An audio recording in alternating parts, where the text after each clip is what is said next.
जय हिंद दोस्तों। आज मैं आपको हैमर कैंडल स्टिक के बारे में बताऊंगा। जनरली आपको पता है या नहीं पता, हैमर यानी हथौड़ा। हथौड़े की शेप में ये कैंडल बनती है और देखो हथौड़े की शेप लग रही है। इसमें मैं आपको ब्रीफ कर देता हूँ और डिटेल वीडियो भी बनाऊंगा इसके बारे में कि ये जो हैमर की शेप की जो कैंडल है, इसमें देखो दो पार्ट होते हैं। ये जो ऊपर का जो पार्ट है, जो रेक्टेंगल या वर्गनुमा है, इसको तो बोलते हैं बॉडी, मेन बॉडी। और जो नीचे की लंबी लाइन है यानी हथौड़े की जो पीछे की तरफ लकड़ी निकली होती है, उसको बोलते हैं विक या शैडो। अब ये शैडो जो है वो बॉडी के ऊपर रह भी सकती है, फिर नहीं भी रह सकती। लेकिन ये ध्यान रखना, जो ये शैडो है इसकी, ये लगभग 2 गुना या उससे ज़्यादा रहनी चाहिए, तो हैमर पावरफुल रहते हैं। अब आपको मैं बताऊं, ये हालांकि यहाँ पे तो ये ग्रीन कलर का बना हुआ है, लेकिन ये यहाँ पे ग्रीन कलर या रेड कलर कोई सा भी बन सकता है। इससे हैमर की एक्यूरेसी में कोई फ़र्क नहीं आएगा। लेकिन हाँ, हमें यह चेक करना है कि हैमर यदि बनेगा तो हैमर बॉटम पे बनेगा। हैमर बॉटम पे बनेगा तो ही वो फ़ायदा देगा। क्यों? क्योंकि ये ट्रेंड रिवर्सल करता है। यानी कि देखो, यहाँ से मार्केट अप पे था, यहाँ पे कैंडल बनी है, यहाँ पे कैंडल बनती गई और ये डाउन मार्केट आता गया आता गया आता गया आता गया। यानी कि ये डाउन ट्रेंड को, यदि ये कैंडल डाउन ट्रेंड के बाद बनती है तो ये अप ट्रेंड की ओर लेके जाती है। डाउन ट्रेंड में बनेगी, अप ट्रेंड की ओर लेके जाएगी, ये ध्यान रखना।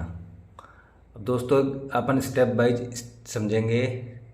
सारी चीज़ एक ही वीडियो में नहीं बताएंगे, नहीं तो वीडियो काफ़ी लंबा हो जाएगा और आपको भी समझने में दिक्कत आएगी। बाकी हाँ, मैं बेसिक से समझाऊंगा एक एक चीज़। हमने क्या समझा अभी? हैमर। हैमर में ये हो गई विक किसकी, ये हो गई बॉडी। विक इसके ऊपर भी रह सकती है और नीचे भी रह सकती है। ये आपको समझ में आ ही गया होगा। अब देखो, हमें ये चेक करना है कि एक बार यदि हैमर बन गई, दोस्तों ये बहुत पावरफुल कैंडल होती है। यदि ये हैमर बन गई तो जो नेक्स्ट कैंडल है वो हैमर के हाई को ब्रेक करेगी। देखो, इसका हाई ये रहा, इसका हाई ये रहा, इसने ब्रेक किया। उसके बाद हम उसको डबल कन्फर्मेशन भी देख सकते हैं। यहाँ पे डबल कन्फर्मेशन भी मिल रही है कि जो नेक्स्ट कैंडल है, यानी कि हैमर को अपन फर्स्ट कैंडल मान लेते हैं, उसके बाद ये सेकंड, थर्ड कैंडल जो है वो भी अपनी प्रीवियस कैंडल का हाई ब्रेक कर रही है। यानी कि यहाँ पे बिल्कुल स्ट्रॉन्ग कन्फर्मेशन हो गया। आप आंख बंद करके बाय कर सकते हो। हालांकि मैं आगे भी बताऊंगा कि इसमें हमको बहुत सारे इंडिकेटर्स भी यूज कर लेंगे, पर अभी इसी वीडियो में नहीं बताऊंगा क्योंकि मैं बेसिक तरीके से बता रहा हूँ ताकि रिटेलर्स को समझ में आए सारी चीज़ें। धीरे धीरे जैसे जैसे वीडियो बढ़ते जाएंगे, कॉम्प्लेक्सिटी बढ़ती जाएगी और आपको मज़ा भी आने वाला है दोस्तों। अब देखो, हमने यहाँ पढ़ा हैमर। हैमर के बाद एक कैंडल आई, उसके बाद सेकंड कैंडल। यानी कि सेकंड कैंडल ने फर्स्ट कैंडल से कन्फर्मेशन ली, थर्ड कैंडल ने सेकंड कैंडल से कन्फर्मेशन ली और सेकंड ने फर्स्ट से कन्फर्मेशन दी। कैसे दी? उनके हाई को ब्रेक करके। हाँ दोस्तों, हैमर में याद ध्यान रखने वाली बात यह है कि एंट्री हम सेकंड कैंडल पर ले सकते हैं या थर्ड पे ले सकते हैं, लेकिन जो स्टॉप लॉस रखेंगे वो हैमर के लो का रखेंगे। यानी कि स्टॉप लॉस का बहुत ज़्यादा महत्व है दोस्तों। बिना स्टॉप लॉस के हम ट्रेड नहीं कर सकते, ना ही हमें करना चाहिए, क्योंकि हम अपनी कैपिटल गवा बैठेंगे। क्योंकि रिटेलर्स की मेन धारणा यही होती है कि वो लॉस को तो सजाए रखते हैं अपने पोर्टफोलियो में और प्रॉफिट में से जल्दी बाहर निकल जाते हैं। दोस्तों, मेरा कंसर्न सिर्फ रिटेलर्स को होने वाले लॉस से बचाना है, फाइनेंशियल एजुकेट करना है आपको, ताकि आप लोग रिटेलर्स जो हैं, हम जैसे जो लोग हैं, वो ट्रैप में ना फंस सके और अपना पूंजी जो है वो बचाए रखें। प्रॉफिट हो या ना हो वो एक सेकेंडरी थिंग है, लेकिन एटलीस्ट हम अपना पूंजी तो ना गंवाएं।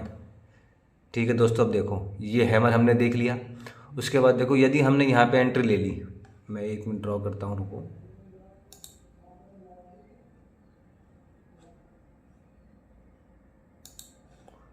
दोस्तों देखो, यहाँ पे मैं आपको बताता हूँ, रुकिए अभी।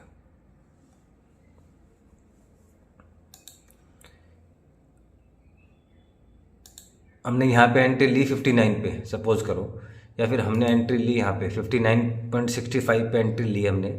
ये पीएनबी का चार्ट खोला है मैंने। ये 2 अगस्त 23 की बात है। दोस्तों, मैं लाइव जो एक तरीके से जो शेयर्स की स्टडी करके मैं इस तरह से बताना चाह रहा हूँ आपको, ताकि आप समझ सकें। अब यूँ तो ऐसे तो कोई भी बता दो, उससे कुछ फ़र्क नहीं निकलेगा, क्योंकि ये सब बताने से कुछ ज़्यादा महत्व नहीं निकलेगा कि ये होता है, ये होता है, उससे कोई आपको प्रॉफिट नहीं आएगा। मेन तो ये है कि शेयर पे आप कैसे समझो इसको। हमने यहाँ एंट्री ले ली। अब आप दोस्तों देखो, 59.65 पे एंट्री ली है और हमने कितना मुनाफा कमाया यहाँ से। देखो अब यहाँ से आपको मार्केट कितना अपवर्ड मूवमेंट किया है, देखो अब यहाँ पे, यानी कि 4 रुपये हमने बना लिए, लगभग 5 रुपये के आसपास हमने बना लिए। और कितने टाइम की बात है, 15 दिन में हमने 5 रुपये बना लिए पीएनबी में। शेयर कितने का था, 59 का, यानी कि 10% हमने कमा लिया, 10% हमने कमा लिया।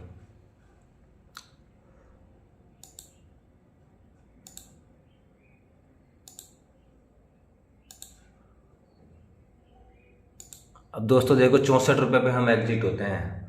एक लाइन हम 64 पे बनाते हैं और एक लाइन हमने यहाँ पे खींच ली, देखो।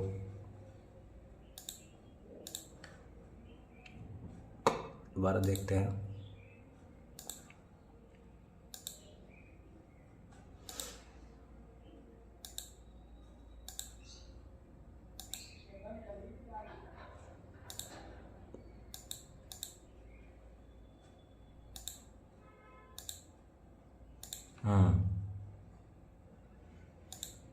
अब आप देखिए 59.65 से 64 रुपये, या इसको आप यहाँ तक भी खींच सकते थे 64.25 तक। चलो छोड़ो, आप 64 पे निकल गए बाहर।